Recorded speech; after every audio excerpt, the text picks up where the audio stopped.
ओम नमः शिवाय। मैं अपने चैनल एस्ट्रो सुने अनसुने में आप सभी का हार्दिक स्वागत करती हूँ। आज मैं यहाँ एक कथा प्रस्तुत कर रही हूँ जिसका शीर्षक है स्त्री धन्य है। यह कथा पुराण आधारित है। एक बार बड़े बड़े ऋषि मुनि एक जगह जुटे और इस बात पर विचार होने लगा कि कौन सा युग सबसे बढ़िया है। बहुतों ने कहा सतयुग, कुछ ने त्रेता को तो कुछ ने द्वापर युग को श्रेष्ठ बताया। जब एक राय न हुई तो यह तय हुआ कि जिस काल में कम प्रयास में ज़्यादा पुण्य कमाया जा सके, साधारण मनुष्य से भी सुविधा अनुसार धर्म कर्म करके पुण्य कमा सके, उसे ही श्रेष्ठ माना जाएगा। विद्वान आसानी से कभी एक मत तो हो ही नहीं सकते। कोई हल न निकलने के बजाय विवाद और बढ़ गया। सब ने झगड़ते हुए यह निर्णय लिया कि इस तरीके से झगड़ा करने से कोई फ़ायदा नहीं है। व्यास जी सबसे बड़े हैं, उन्हीं से पूछ लेते हैं और जो वह कहेंगे उन्हें ही हम मान लेंगे। सभी व्यास जी के पास चल दिए। व्यास जी उस समय गंगा में स्नान कर रहे थे। सब महर्षि के गंगा से बाहर निकलने का इंतज़ार करने लगे। व्यास जी ने सभी ऋषि मुनियों को तट पर जुटते हुए देखा तो एक गहरी डुबकी ली। जब बाहर निकले तो उन्होंने एक मंत्र बोला। वह मंत्र स्नान के समय उच्चारण किए जाने वाले मंत्रों से बिल्कुल अलग था।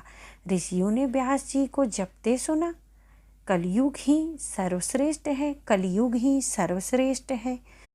इससे पहले कि ऋषिगण कुछ समझते, व्यास जी ने फिर डुबकी मार ली और इस बार ऊपर आए तो बोले, शूद्र ही साधु हैं, शूद्र ही साधु हैं। यह सुनकर मुनिगण एक दूसरे का मुंह देखने लगे। व्यास जी ने तीसरी डुबकी लगाई। इस बार निकले तो बोले, स्त्री ही धन्य है, धन्य है स्त्री। ऋषि मुनियों को यह माजरा कुछ समझ नहीं आया। वे समझ नहीं पा रहे थे कि व्यास जी को क्या हो गया है, यह कौन सा मंत्र और क्यों ये मंत्र पढ़ रहे हैं। व्यास जी ने गंगा से निकलकर सीधे अपनी कुटिया की ओर आगे बढ़े और उन्होंने नित्य पूजा पूरी करी। कुटिया से बाहर आए तो ऋषि मुनियों को प्रतीक्षा में बैठे पाया। स्वागत कर पूछा, कहो कैसे आए।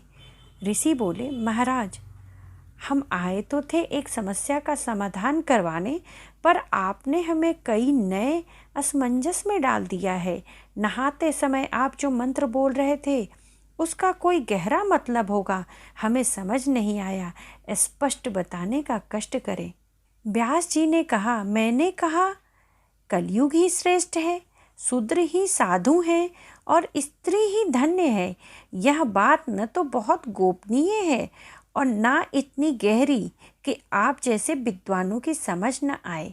फिर भी आप कहते हैं तो मैं कारण बता देता हूँ।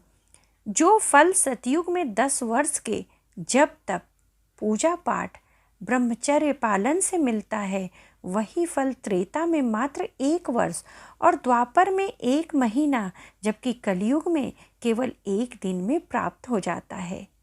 सतयुग में जिस फल के लिए ध्यान, त्रेता में यज्ञ और द्वापर में देवी देवताओं के निमित्त हवन पूजन करना पड़ता है, कलयुग में उसके लिए केवल श्री कृष्ण का नाम जप ही पर्याप्त है।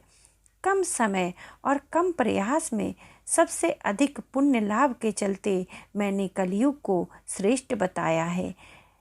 ब्राह्मणों को जनेऊ कराने के बाद जाने कितने अनुशासन, कितने विधि विधान का पालन करना पड़ता है, तब जाके पुण्य प्राप्त होता है।